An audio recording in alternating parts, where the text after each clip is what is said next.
to another episode of Cooking with Cleavage. Today is the day after Thanksgiving in New Orleans, and a lot of people make post-Thanksgiving gumbo.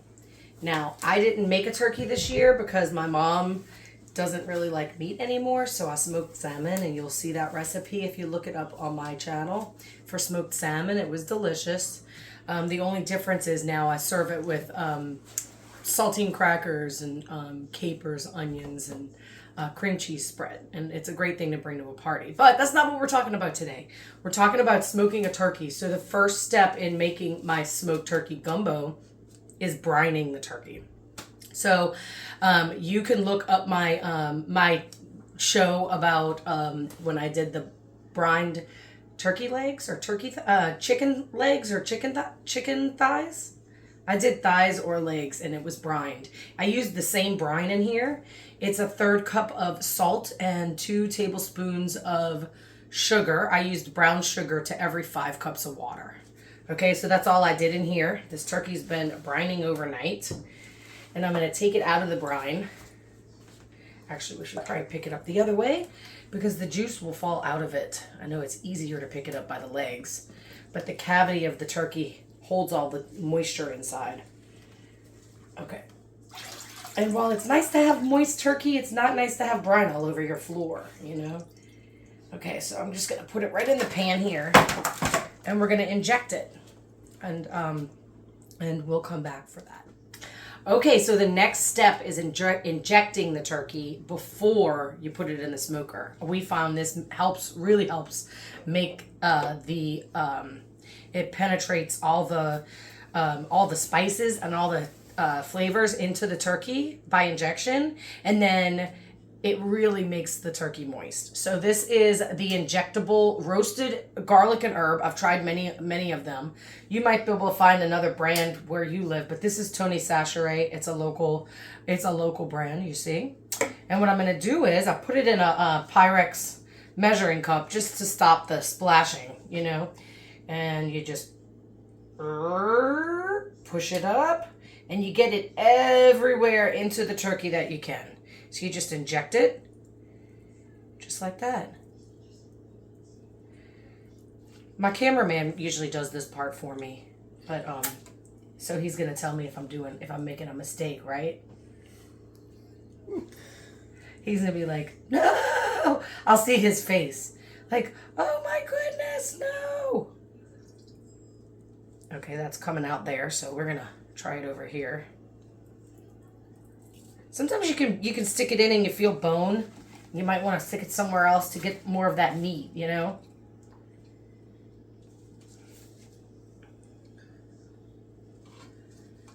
Put it in the butt. Because then it goes all through the turkey like that, the butt. Huh. The juices are kind of coming out.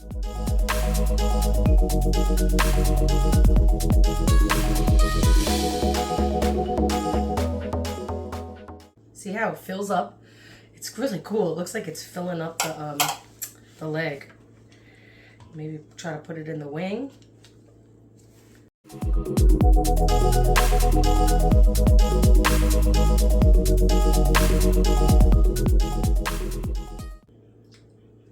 Am I doing a good job? Mm-hmm. I really normally don't do this part. I've always been the kind of person who thinks, well, if guys like to do the grill and the smoker, let them do it. And I'll do all the other stuff, you know? But I am learning through this channel, through doing this channel, to do other stuff that I wouldn't have normally done. So, thanks y'all for helping me learn.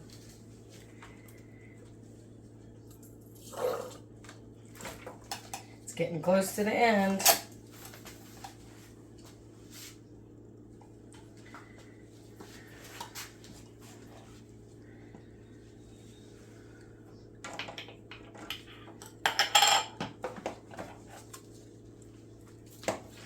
Right.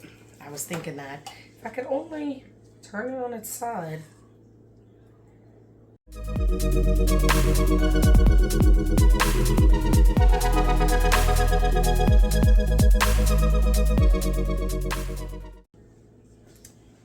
says to use an ounce for every pound of turkey. This turkey's 13 pounds.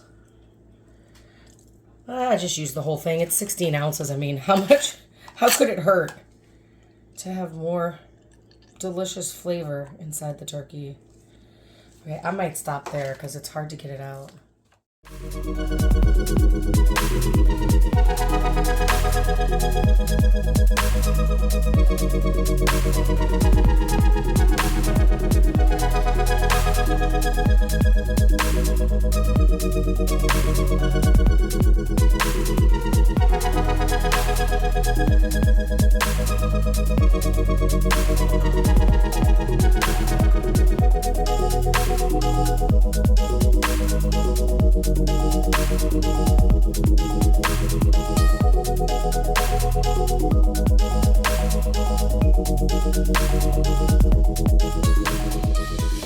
Okay, so I'm just showing you the turkey in the smoker. I have 2 turkeys in there right now. And the main thing is making sure the temperature is between 225 and 250. And also to make sure that the breast is up. So that's my 2 turkeys right there. I'm actually making one for a friend. So one of them I'm going to use for the smoked turkey gumbo, and the other one I'm just having for a friend. So that's why I have 2 in there. And to smoke it, you want it to be on that temperature between 225 and 250, a half hour for every pound of the turkey. And that's simple. This is the most simple part, is waiting for it to smoke. So while that's happening, I'm gonna go get everything ready for the gumbo. Okay, so I'm in the middle of trying to get everything ready for the gumbo, chopping the vegetables and everything, getting them all ready. And I thought, what a nice time for a drink. So I really was going to make a dark and stormy. Oh, wait.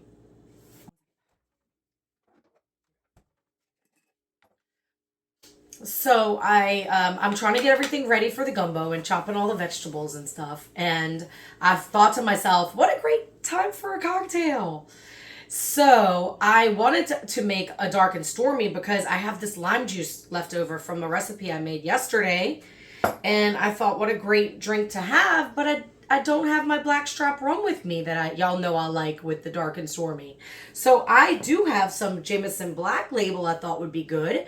And I looked it up and it's called a Dublin Donkey. So we're going to have a mule or, you know, a dark and stormy, but with Irish whiskey. Okay, so I filled up my pint glass with ice, like I like it all the way, because the liquor, like I always say, is going to melt the ice. So let's put 2 ounces.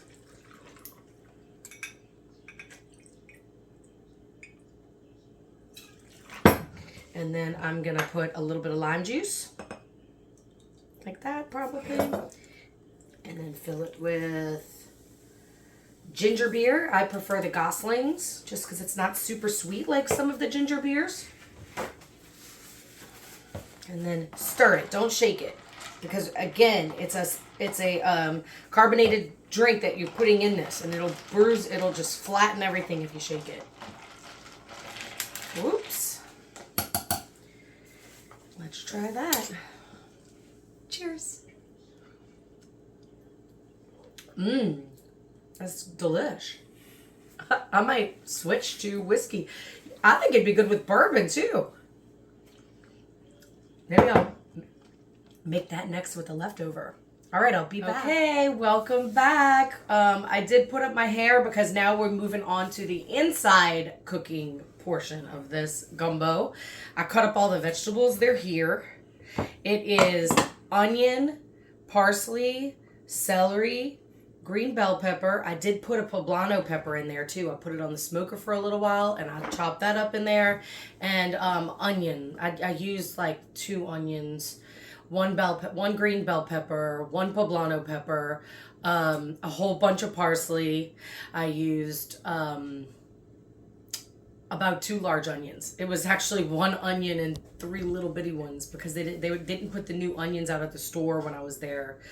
And a whole head of garlic I have in here. A whole head of garlic. So that is exciting. And then I use Manda, but it's really just smoked sausage. Some people prefer to put andouille, or you can use any kind of sausage you want. tend to like Manda sausage if I'm just using smoked sausage. So I think I've showed you this before in a gumbo I did before. I just do it in layers. So I have my cast iron skillet getting warm over here. I'm gonna start off by just putting one layer of sausage.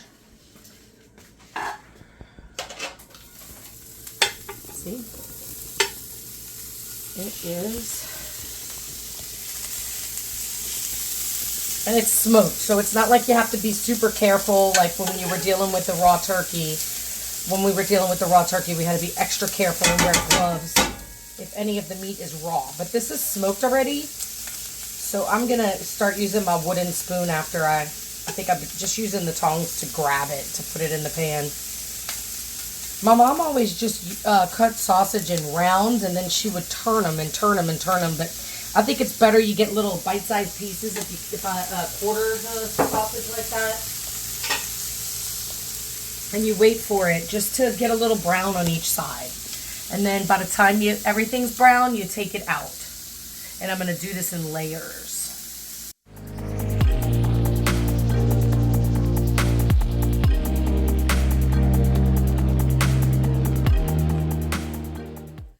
Because when they sit like that in the bottom of the pan gets brown, then the vegetables will get all the up and it'll get all that nice good brown in there up, okay?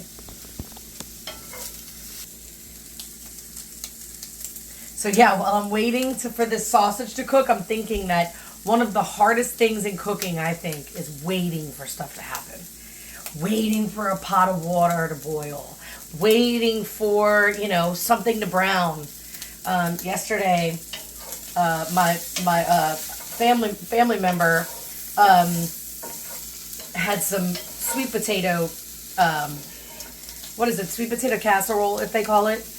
And in New Orleans, the traditional sweet potato casserole is made sweeter than the sweet potato is, and then they put marshmallows on top. It's pecan and marshmallow. You have to have the marshmallow brown, but it's kind of like s'mores. When you're making s'mores or roasting a marshmallow on a fire, it's really hard to just get it brown and not to burn it. So you wait for it, but then if you don't get it at the right time, you can have it burned. It's the same thing with sausage. You want to let it sit long enough to get those brown. You see how nice and brown it is getting on both sides? Like I say, my mom used to turn each one, and then I did that when I first started making gumbo, and you burn your fingers way too much, because it's just a fork you turn it with. I guess I could do it with tongs, but how many times my mom had me turn the sausage with just a fork. Oh my goodness. I think it's getting pretty close. You just want to get it nice and brown. I don't think it's important to make sure all of it's, brown on both sides and stuff like that. Maybe some of them that look really light we can turn.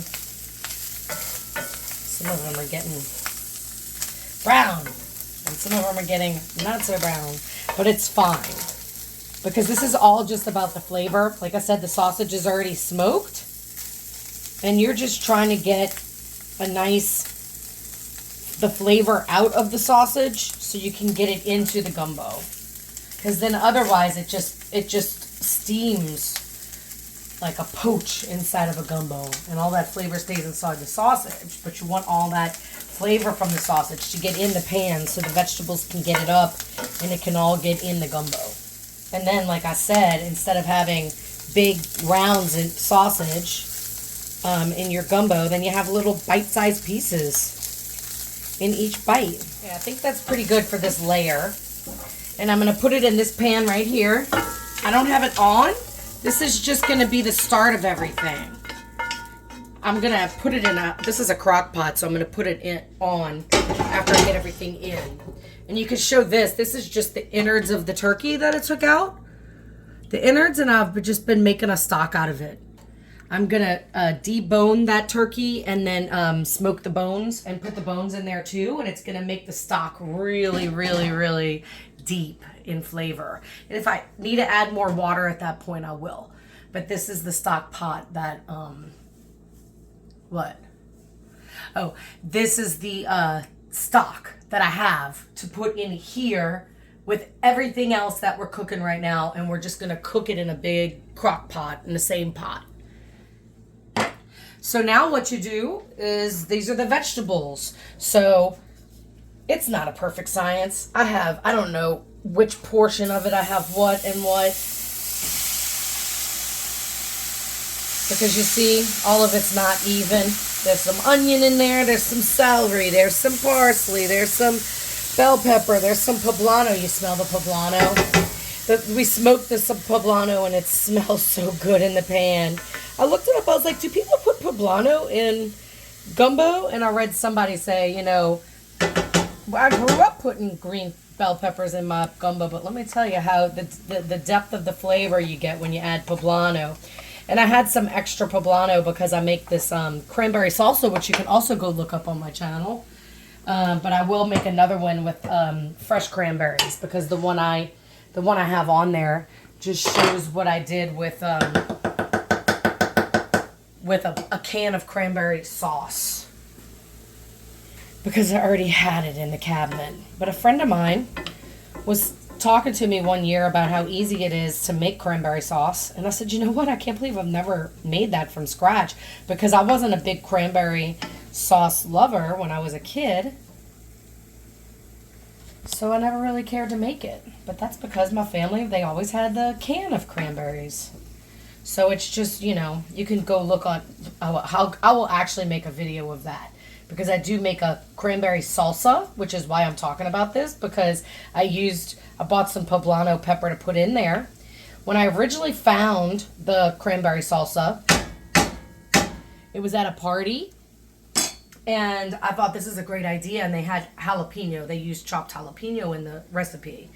But I don't like, it's too spicy for me, jalapeno. Something about the I don't know, because I don't have a problem with hotter peppers if they're red and not green.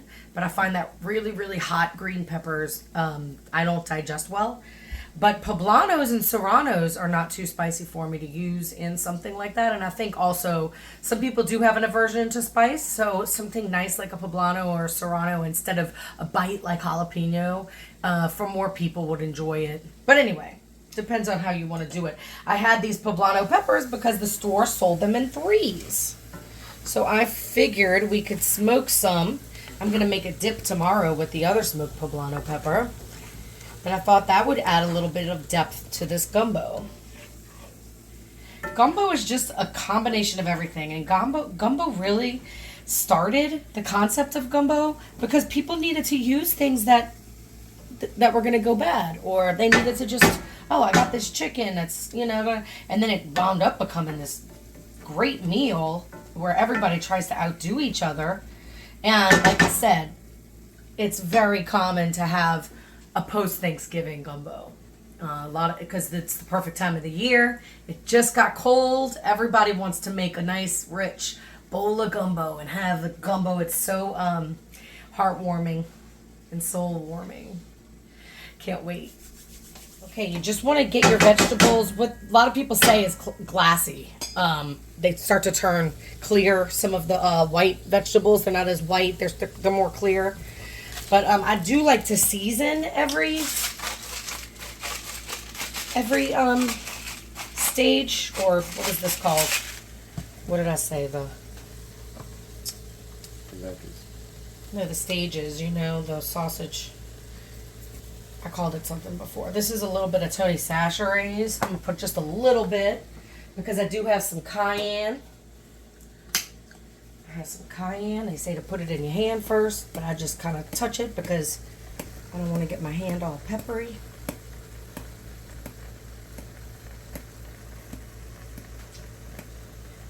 Yeah, that's good. You could use a little more than that, but I'm going to do it in layers. That's what I guess I was looking for, because I also like white pepper. And I'm going to put a little bit more of that.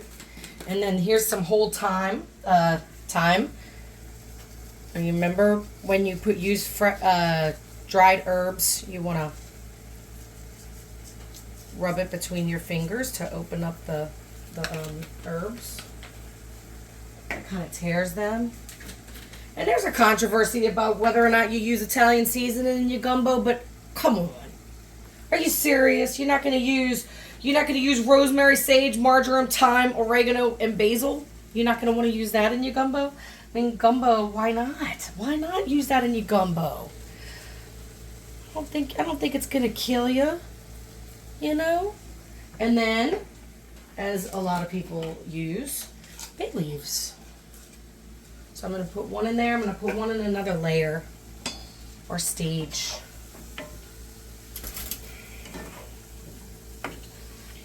Yeah, I usually do that in the beginning. I did forget to do that this time, but it doesn't matter because it's all hot and it's all gonna keep on cooking in there as I put it in the pot.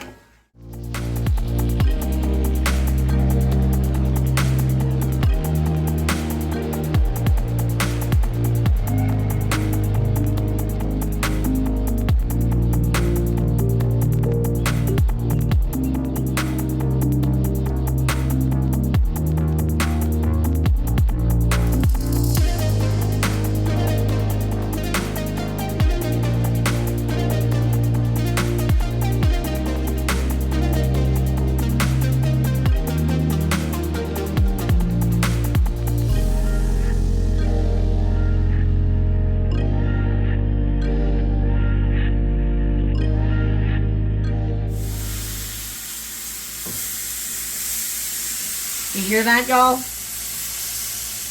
I was saying earlier, because I heated up something in my oven, and my cameraman goes, well, how do I know it's ready? I said, check on the food. He goes, how do I know it's ready? I said, listen for it. He goes, what do you mean listen for it? And I said, you'll know if it's ready. It was just fried rice, but it's in the oven. You're gonna hear it sizzling. You know what I mean? You're gonna hear it sizzling.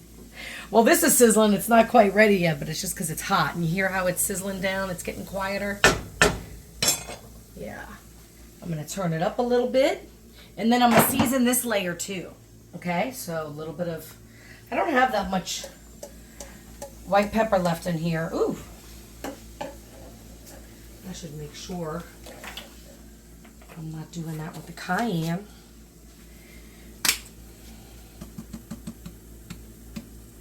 Okay, and then I'm going to do a little more thyme.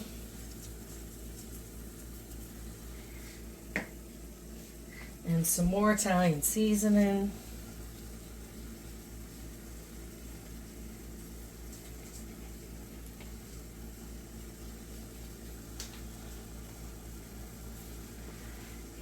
And then I'm even going to put another bay leaf. Because I'll put another bay leaf in each one. Why not? We're making a whole pot of gumbo, y'all. Some people don't want too much time. And I'm like, I mean, too much time will ruin a thing. But how much is too much time? You know? Because I don't know, sometimes I could use a little more time. So you just stir this. You can tell when the vegetables have been cooked enough before. And really, they're going to cook more in the gumbo. You're just getting all the, you're using the vegetables to get all that flavor up from the sausage, really. And to get a little cook in it. You can tell the difference between adding raw vegetables that haven't been sauteed a little bit to bring out the flavor in it and to get all that working in the flavor. And that's why you season it. And I got a little salt here.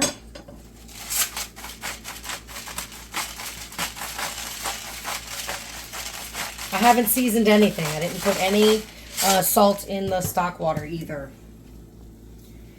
Because you can always add seasoning, you know. I probably will add some seasoning once I add those smoked bones to that stock.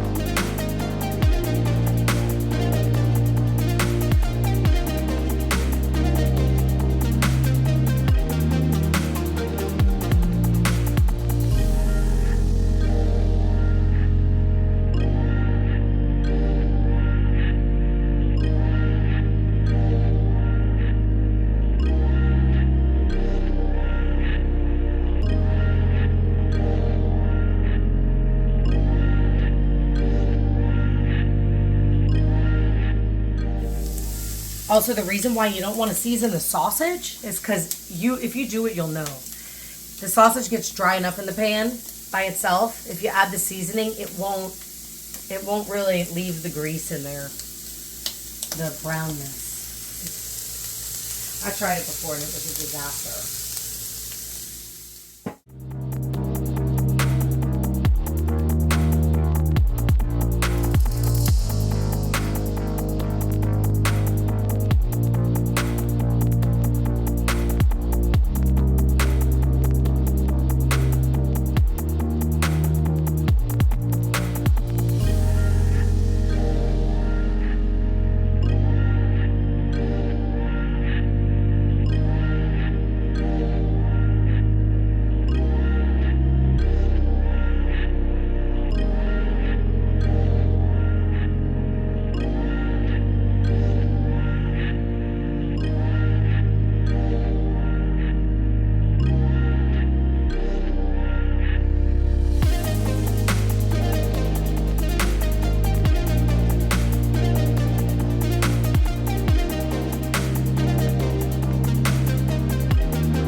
You can always add more seasoning.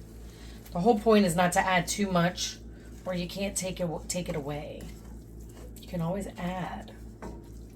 And some people don't like too much of something. If you notice, some people use black pepper and I don't use black pepper. But if you like black pepper, use it. There's nothing that says, you know, what I do, you need to do. But it's just the technique and the method that are the most important, I think, in this.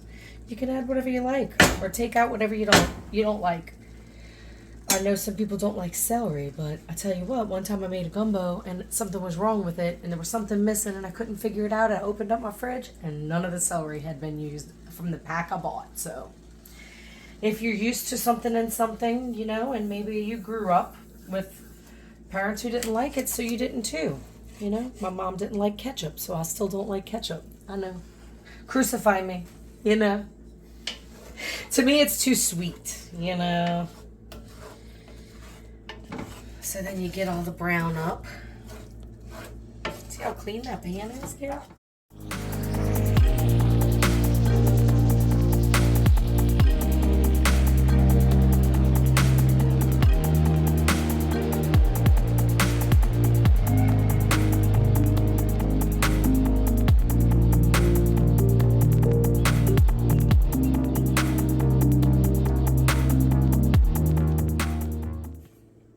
So like I said, the turkey was smoked. So I'm just trying to get all of the meat off of the bone. I sliced the breast.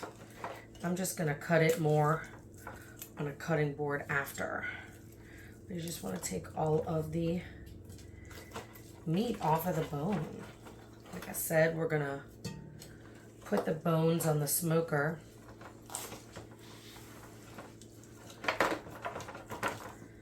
Just like that. You just cut it off because you're going to put it on a cutting board later and cut it. We're just trying to get the meat off of the bone.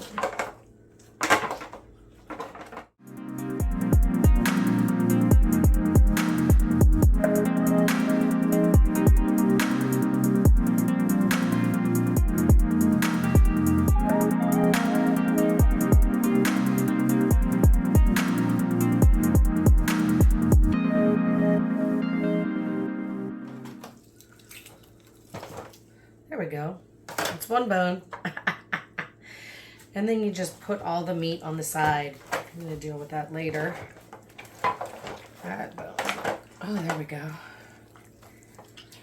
There's a bone. Then you get all that meat off of there just like that.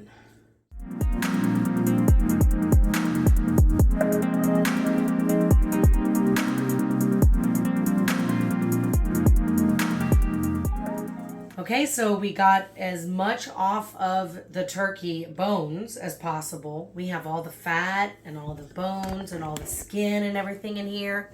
So we got everything off, and I have a pot here I'm going to save to put at the end because it's already cooked. If you cook it too long in the gumbo, it turns stringy or it disappears. You don't want that to happen. You want it to be nice and fresh and chunky and moist. So this is what we're going to put right on the under the smoker or in the smoker, and for maybe 30 minutes. Okay, so I put the bones in the smoker. This pan wouldn't fit in there. So after we did all that, we took the turkey out and all that, I put some water in there because I thought I needed a little more water in my stock. And I took all the rest of that meat that I had cooking in there, making that stock. The turkey neck, and the turkey necks and the gizzards and the heart, and I took all that out. You don't need that.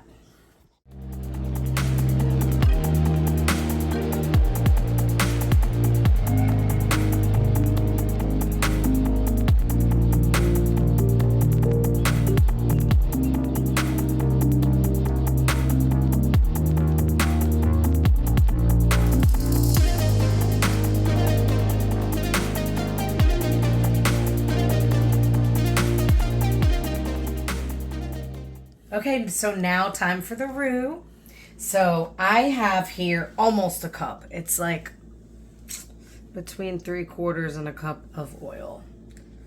I've always heard equal parts, but I read today that somebody was like, they mean equal in weight, not, you know, like measurements.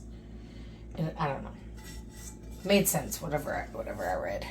But it said, instead, try using more flour, which I always felt like I needed to add more flour anyway as I went.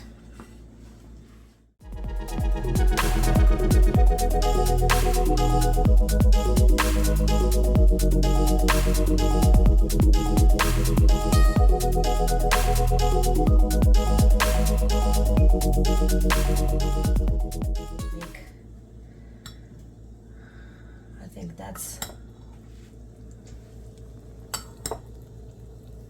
see, this is 1 3/4 flour. I don't think I'm going to use that much. I'm going to see. So this is about 1. And you want to kind of stir it all in before it starts to make dumplings.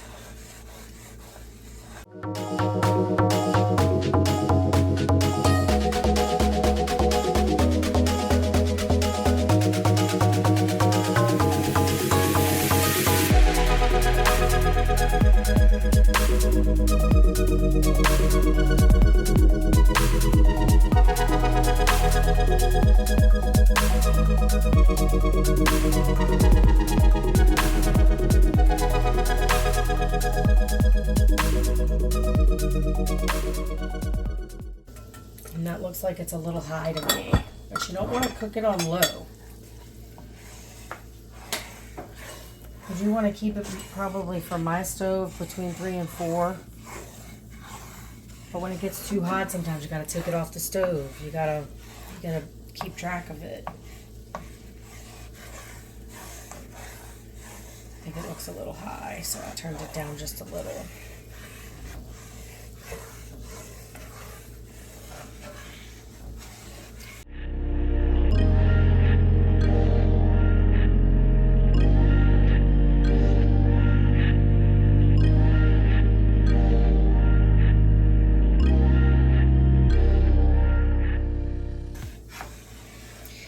Want to cook it maybe about half an hour, 45 minutes, until it starts to get really brown.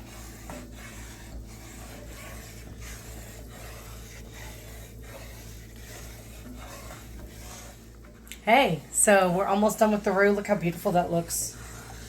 It's getting there. I'm optimistic. Sometimes you might find you have to add a little more flour. I think that's why it's like not an exact science. Some people like it a little more oily, but I just kind of feel it as I go. I added a little more here or there. Now, like I said, I have everything in there. The stock that's been from the turkey necks and all the innards, the heart and the gizzards. And I took all that out and we smoked the turkey bones with the skin and all the stuff that wouldn't come off of the bone. And now we're going to put it in the stock. Okay, now we have the bones and all the stuff I was talking about that we put in the smoker in the same water, the stock that I had the rest of the stuff in all day. It was 5 hours, however long I was smoking the turkey, right? And I took that out, and now I'm just smoking the bones in there. I'm making a stock out of the bones in there. I think that should take as long as the rest of this should take. So the roux is getting really close. What I'm going to do is cook my okra in the roux. So that all should be done around the same time as the stock.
Okay, so I guess I think it's been cooking a little bit more than 45 minutes. Maybe I should turn it like this.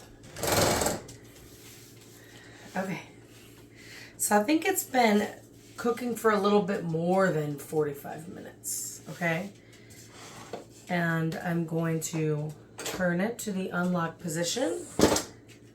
Ooh. That's good.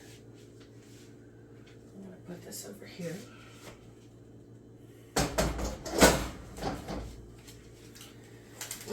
And I'm going to add all the turkey. Let me stir it one time and see what it looks like.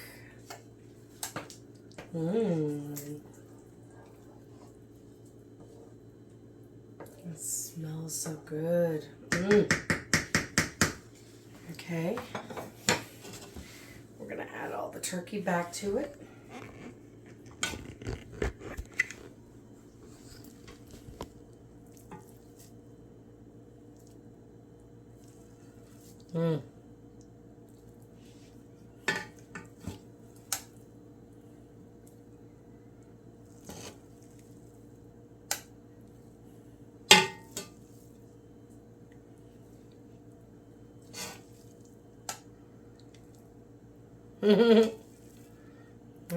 As I said, that's the reason why we wouldn't want to put more stock. Yeah, we pulled apart and broke apart the turkey.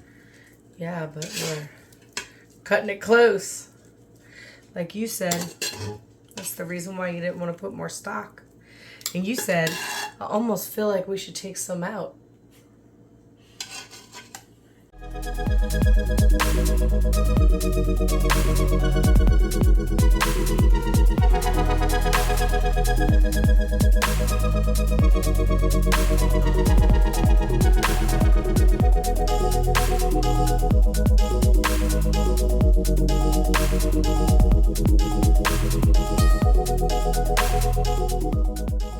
Some of those okra look big, but I tell you, they'll just melt in your mouth, right?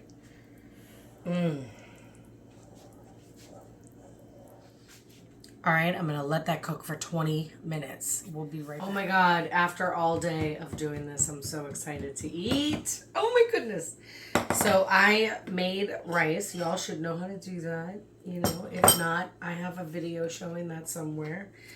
And this is ground gumbo filet, which is sassafras, okay? So I am going to put some of that on my rice. Some people, I mean, I don't have that much to put. Sometimes I put it in my gumbo, but not everybody is about like the sassafras like I am. So anyway, I just make sure it's in my bowl because we always did that. We topped our gumbo with a little sassafras, gumbo filet, you know. It's so delicious. It looks so delicious. You know, oof, it looks really hot. Take a little piece of everything. So I have okra, sausage, and turkey. And that little bite with a little bit of rice.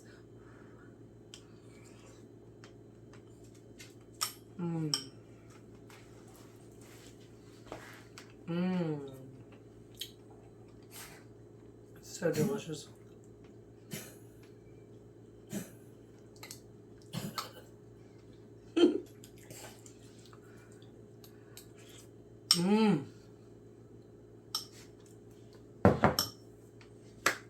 That warms my heart and my soul, like I said.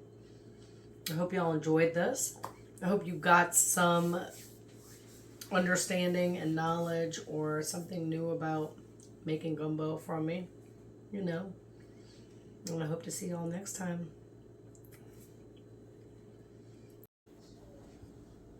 Can you open that for me, please? Thank you.